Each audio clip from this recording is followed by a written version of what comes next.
In August 1971, 24 perfectly normal young men went into a basement in California. Within 48 hours, they discovered they were capable of inflicting profound psychological torture on each other.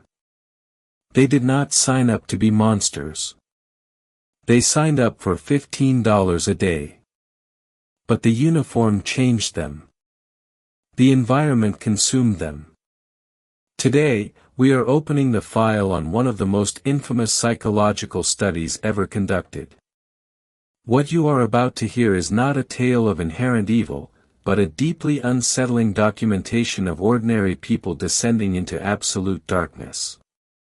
We are starting on the surface of human morality, but I promise you, by the end of our time together, we will have reached the very bottom of the iceberg.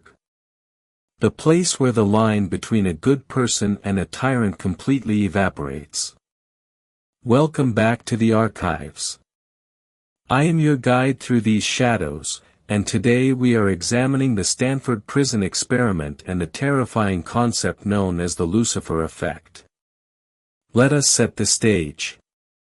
The year is 1971. It is August in Palo Alto, California. The weather is beautiful, the campus of Stanford University is quiet, and in the basement of Jordan Hall, a young, ambitious psychology professor named Philip Zimbardo is about to build a dungeon. Zimbardo is fascinated by a question that has haunted humanity for centuries, but became especially pressing in the aftermath of the Second World War. What makes good people do bad things? Is it a few bad apples that spoil the barrel, or is it the barrel itself that rots the apples? To find out, he does not want to just administer questionnaires or conduct interviews. He wants to build the barrel. He wants to create an environment so immersive, so total, that reality itself begins to warp.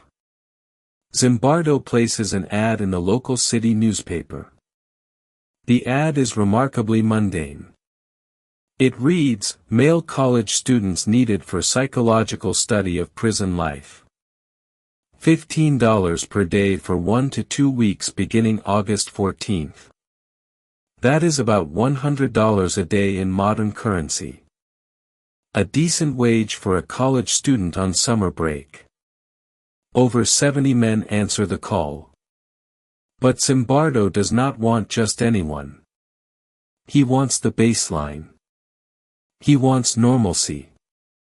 He wants individuals who have absolutely no criminal record, no history of psychological issues, no medical problems, and no history of drug abuse. He subjects the applicants to extensive psychological testing and interviews to weed out anyone who might have underlying sadistic tendencies or emotional instability. From the 70 applicants, he selects 24. These are the most profoundly normal, average, well-adjusted young men he can find. They are predominantly middle-class, well-educated, and overwhelmingly white. They are the control group of humanity. With a flip of a coin, destiny is decided. Half of these normal young men are randomly assigned to be guards. The other half are assigned to be prisoners. This coin flip is the crucial variable. There is absolutely no psychological difference between the group that will hold the keys and the group that will be locked in the cages. The experiment begins not in the basement, but out in the real world. Zimbardo wants the shock of capture to be authentic. He enlists the cooperation of the local Palo Alto Police Department. On a quiet Sunday morning, police cruisers roll through suburban neighborhoods. The young men assigned to be prisoners are arrested at their homes. Neighbors look on in shock as real police officers charge these college students with armed robbery and burglary. The suspects are spread-eagled against the police cars, searched, handcuffed, and read their Miranda rights. They are put into the back of squad cars with sirens wailing. This is not a simulation to them in this moment. The panic is real. The confusion is palpable. They are taken to the real police station. They are fingerprinted, photographed for mugshots, and placed in holding cells blindfolded. The disorientation process has begun. The goal is to strip them of their individuality, to tear away their sense of self before they even arrive at the mock prison. And it is working beautifully. The young men are frightened, compliant, and deeply confused. From the police station, the blindfolded prisoners are transported to the basement of Jordan Hall. Here, the architectural transformation is complete. Zimbardo and his team have removed the doors from laboratory rooms and replaced them with specially made doors with steel bars and cell numbers. The hallway has been walled off to create a prison yard. There is a small closet, completely dark, designated as the hole, for solitary confinement. When the prisoners arrive, the degradation escalates. They are stripped completely naked. They are deloused with a spray that simulates the humiliating sanitation processes of real prisons. They are not allowed to wear their normal clothes. Instead, they are given a dress-like smock to wear, with no underwear beneath it. This is a deliberate choice by Zimbardo. The smock is designed to force them into unfamiliar, emasculating physical postures. They have to sit differently, walk differently. On their right ankle, a heavy chain is bolted, padlocked in place. It is a constant, physical reminder of their oppression. Even in their sleep, the chain will drag against their other leg, a cold metal whisper that they are not free. But the most devastating change is the loss of their names. Each prisoner has a number stenciled on the front and back of their smock. From this moment on, they are never to be referred to by their names. They are only their numbers.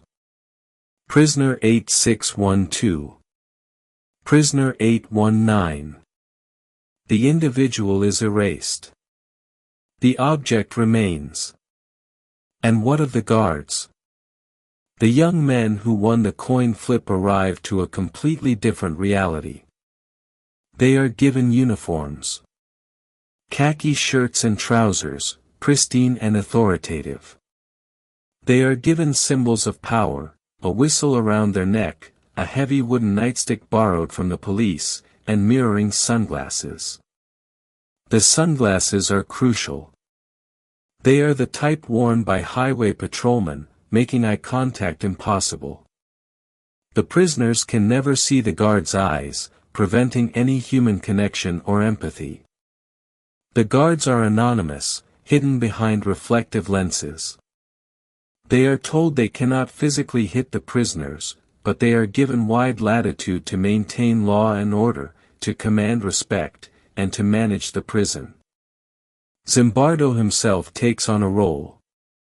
He is not just the objective observer behind a two-way mirror.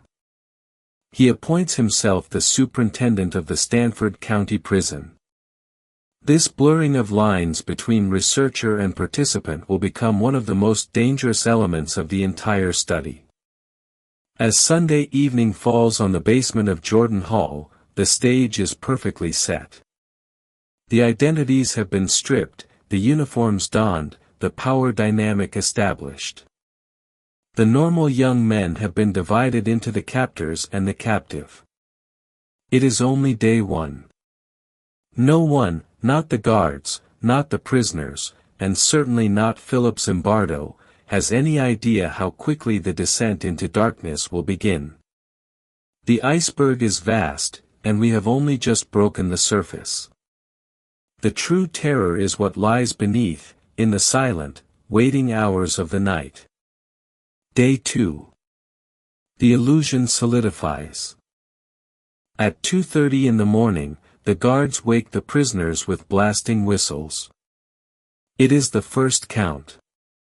The guards line the prisoners up against the wall, forcing them to call out their numbers.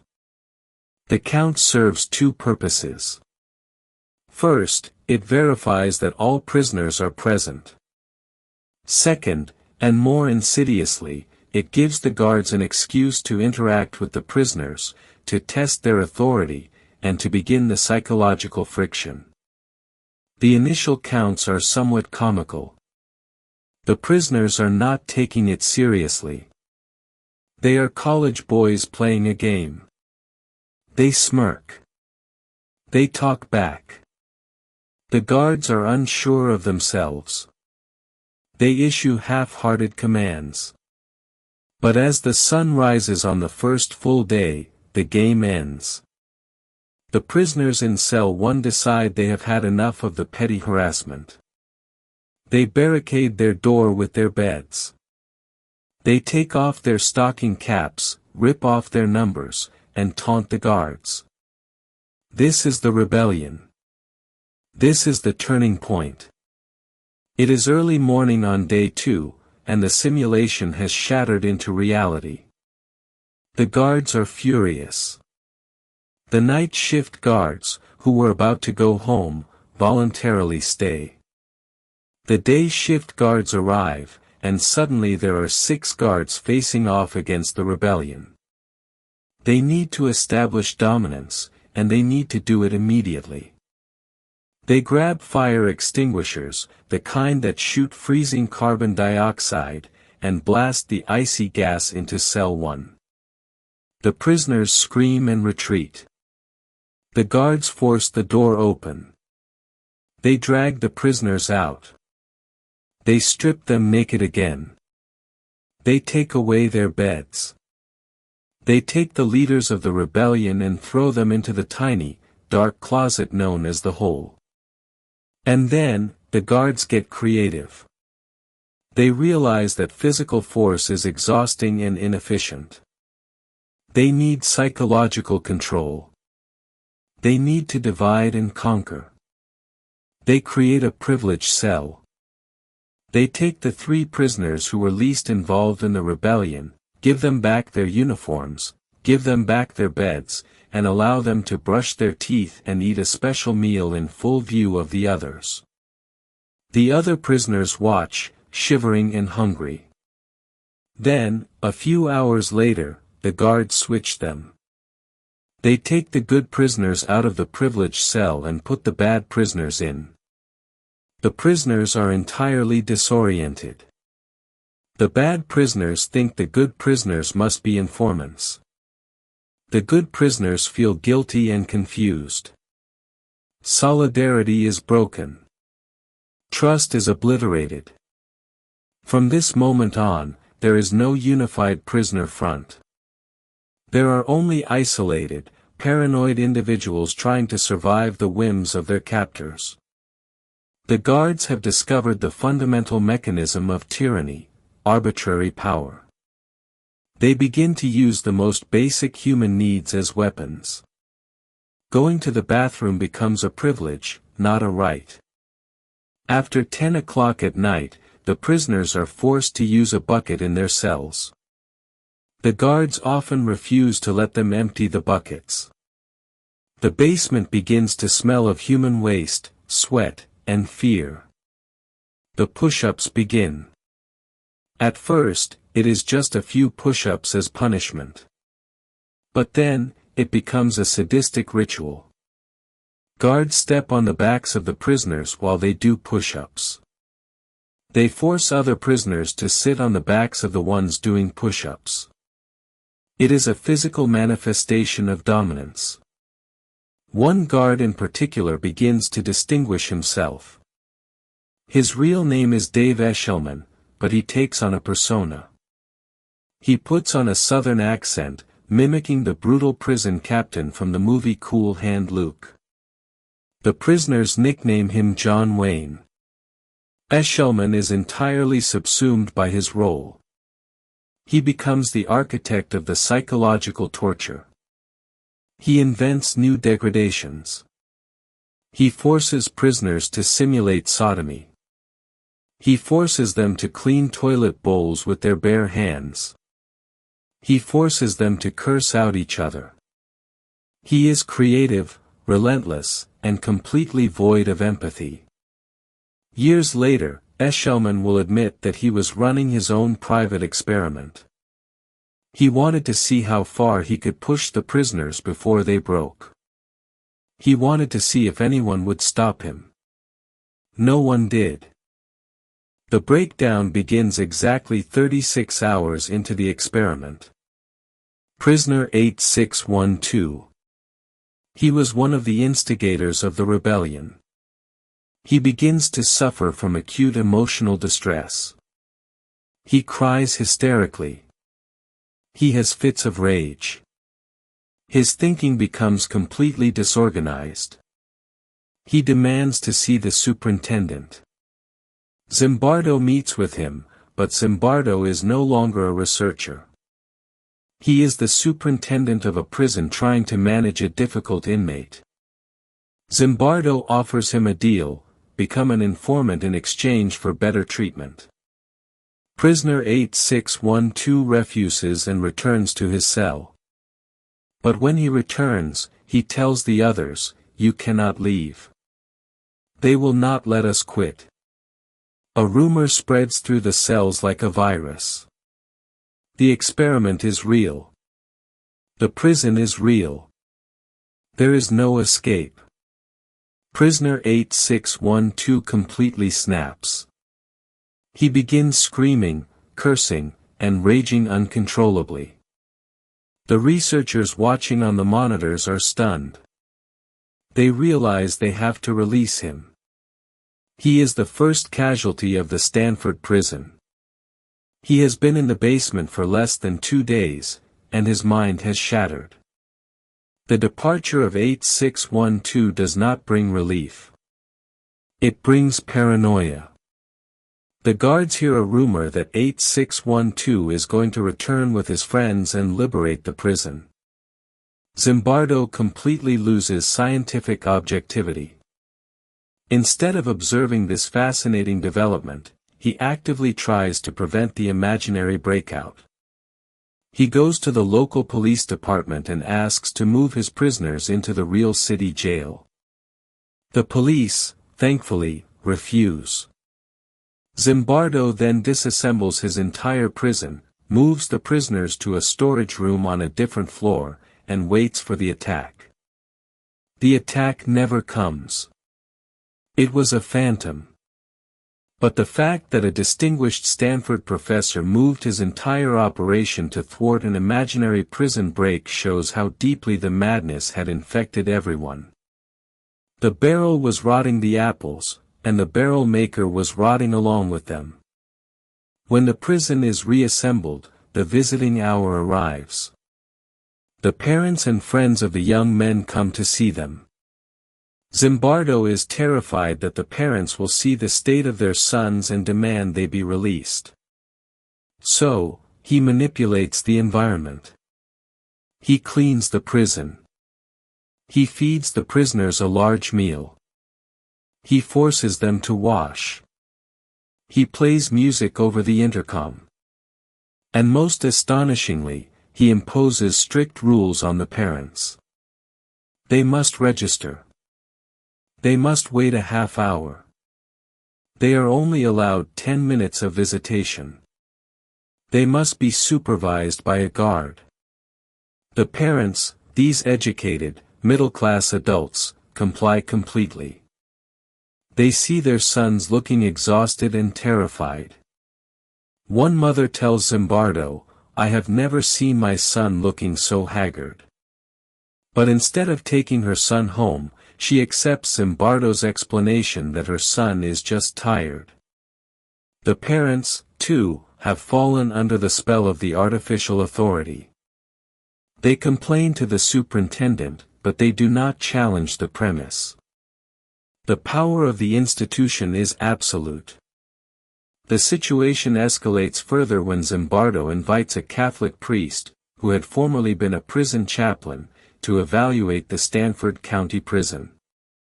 This is perhaps one of the most surreal encounters in the entire archive. The priest sets up a small table and meets with the inmates one by one.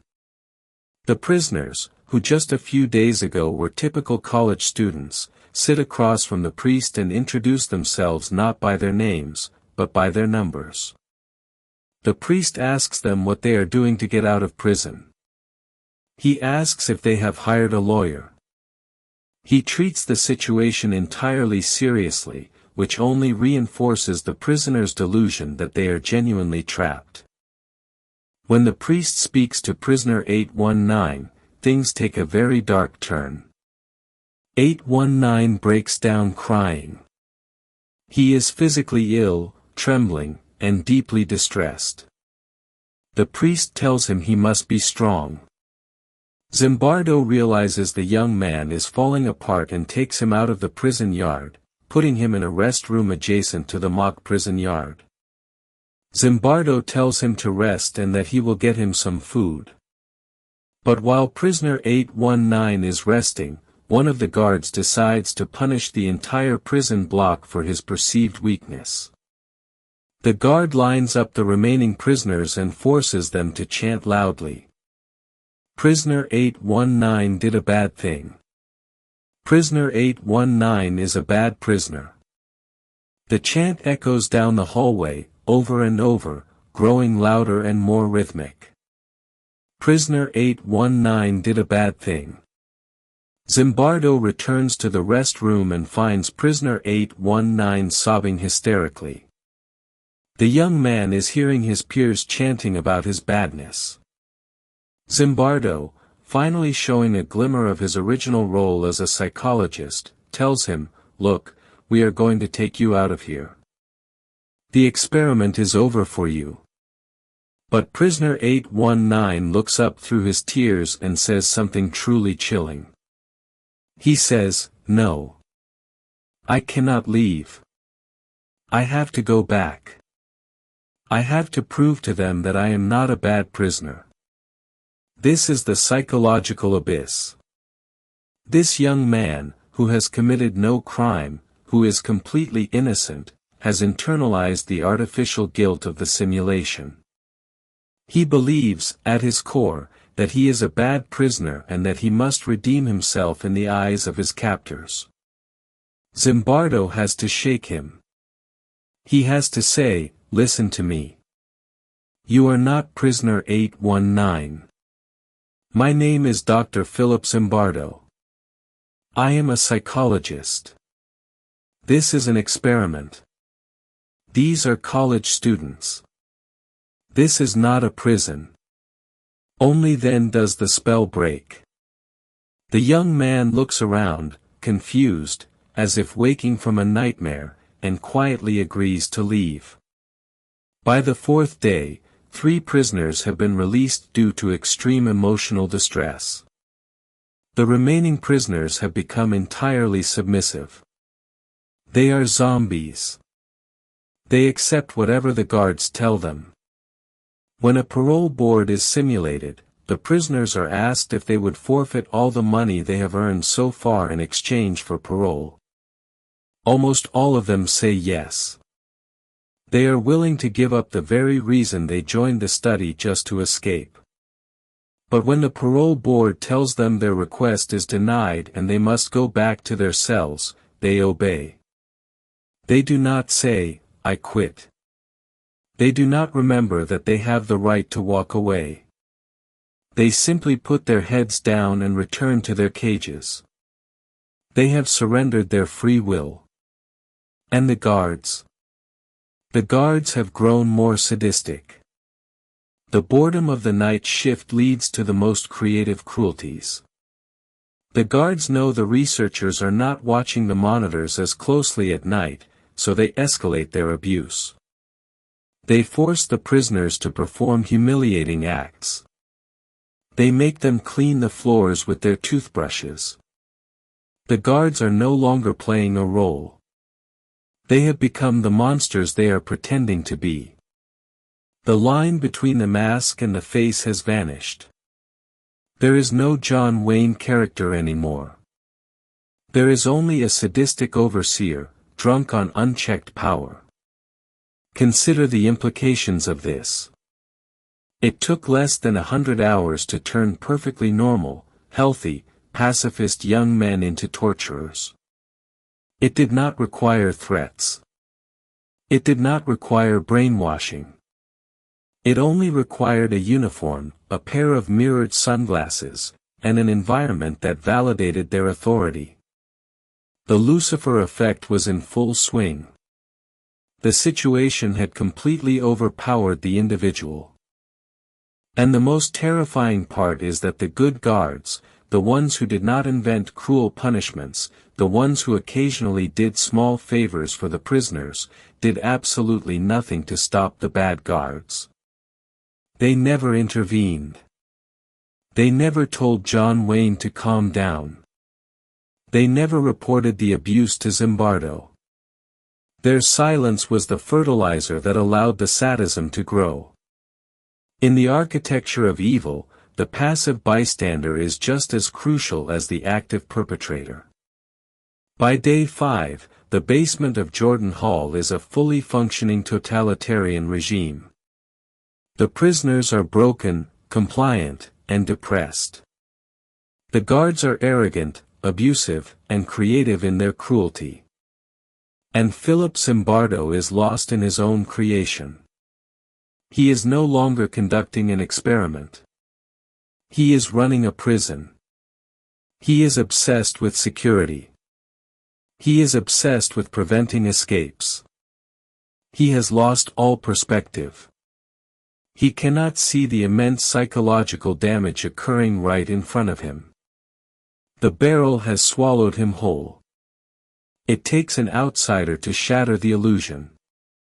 Enter Christina Maslach. She is a recent Stanford PhD graduate, and she happens to be romantically involved with Zimbardo. On the evening of the 5th day, she comes down to the basement to check on the experiment. What she sees horrifies her. She sees young men, shackled, bags over their heads, being marched to the bathroom by guards who are shouting abuse at them. She watches as the prisoners are treated like animals. But what terrifies her more is the reaction of the other researchers. Zimbardo and his graduate students are watching this on the monitors, and they are taking notes. They are clinically detached. They are pointing out the interesting power dynamics. They have completely normalized the horror. Maslach runs out of the basement. Zimbardo follows her, expecting her to be impressed by the incredible data they are gathering.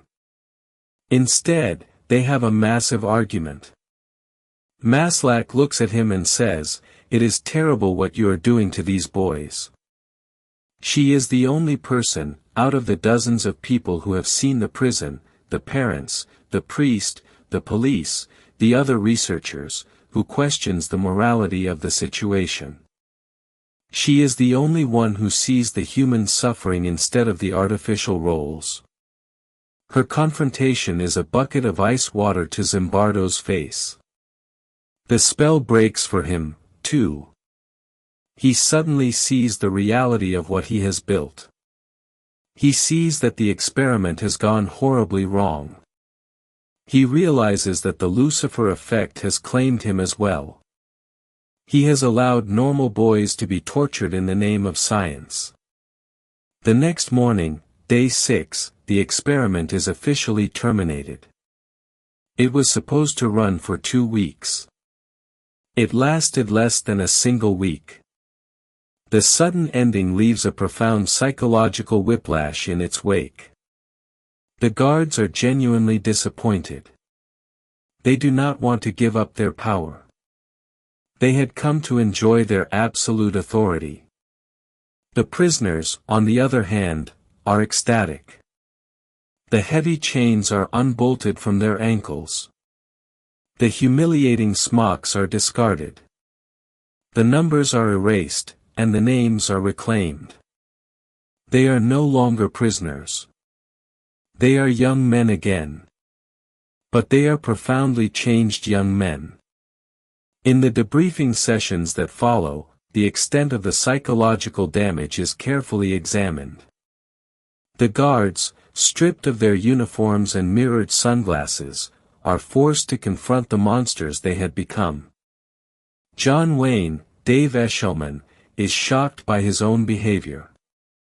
He struggles to reconcile the cruel, creative sadist he was in the basement with the mild-mannered college student he believes himself to be. He explains that he felt like a puppeteer, pulling the strings of human misery just to see what would happen. This realization, that such darkness exists not in monsters, but in the mundane, is a heavy burden for these young men to carry. The prisoners, too, struggle with their own revelations. They have learned that their independence, their willpower, and their sense of self are incredibly fragile. They learn that when placed in an oppressive system, they will quickly submit, conform, and even betray one another to survive. They did not band together in righteous solidarity. They splintered into fearful, obedient subjects. The realization that they could so easily become victims of their environment is deeply unsettling. So, what are we to make of this descent into madness? What is the true legacy of the Stanford Prison Experiment? For decades, the study was taught as gospel in psychology classrooms around the world. It was the ultimate proof of the power of the situation. It proved that human behavior is largely determined by the roles we are given and the environments we inhabit. It proved the Lucifer Effect, that the line between good and evil is permeable, and that ordinary people can be induced to commit terrible acts if the system encourages it. But as the years have passed, modern archivists and psychologists have begun to re-examine the files. They have found nuances that complicate the narrative. Was it purely the situation that caused the cruelty, or were there demand characteristics at play? Did the guards act cruelly because the environment demanded it, or because they believed Zimbardo wanted them to act that way? Were they simply playing the roles they thought the researchers expected of them? There are recorded conversations of Zimbardo and his warden explicitly telling the guards they need to be tougher, that they need to create a sense of powerlessness among the prisoners. This suggests that the cruelty was not entirely spontaneous. It was, in part, directed from the top down. The guards were not just reacting to a uniform, they were following implicit, and sometimes explicit, instructions from authority figures. Furthermore, out of the dozen guards, only a few were actively sadistic. The others were simply strict, or even lenient. If the situation was the sole determinant of behavior, why did not all the guards become John Wayne? The answer lies in the interaction between the individual and the situation. The barrel may be rotten, but some apples resist the rot better than others. The tragedy of the Stanford Prison Experiment is not just that the bad guards became monsters, but that the good guards became complicit bystanders. Despite these modern criticisms, the core truth of the Lucifer Effect remains profoundly disturbing. Even if the guards were partially acting, the psychological trauma experienced by the prisoners was entirely real. They genuinely broke down. They genuinely believed they could not leave. The power of the system to warp reality, to erase identity, and to enforce compliance is undeniable. We see the echoes of the Stanford Prison Experiment in real-world atrocities. When the photographs from the Abu Ghraib prison in Iraq were released to the public, showing American soldiers humiliating and torturing Iraqi detainees, Philip Zimbardo was called to testify as an expert witness. He looked at the photographs of the smiling soldiers posing next to naked, hooded prisoners, and he recognized the exact same psychological dynamics he had created in the basement of Jordan Hall over 30 years earlier. The uniforms, the lack of oversight, the dehumanization of the enemy, the absolute power. It was the Lucifer Effect on a global scale. The military argued that the soldiers were just a few bad apples. Zimbardo argued that the military had built a very bad barrel. This is the chilling lesson we must take away from the archives today. We all like to believe that we are the masters of our own morality. We believe that if we were put in a position of unchecked power, we would be fair and just. We believe that if we were subjected to an oppressive regime, we would bravely resist. But the files in this archive tell a different story. They tell us that our morality is deeply tethered to the situations we find ourselves in. We are all capable of terrible things. The monster is not an external entity. The monster is a potential state of being, waiting for the right conditions to emerge. It waits for the uniform. It waits for the mirrored sunglasses. It waits for the title and the authority. If you take nothing else away from our time together today, take this: question the systems you inhabit. Question the roles you are asked to play. Do not blindly accept authority, and do not underestimate the power of an environment to change who you are. Because if you ever find yourself in the basement, wearing the khaki uniform or the numbered smock, you might be surprised by how quickly the game becomes reality. Thank you for joining me in the Dark Psychology Factory. The archives will remain open, waiting for our next descent. Until then, keep your eyes open, and never trust a mirror.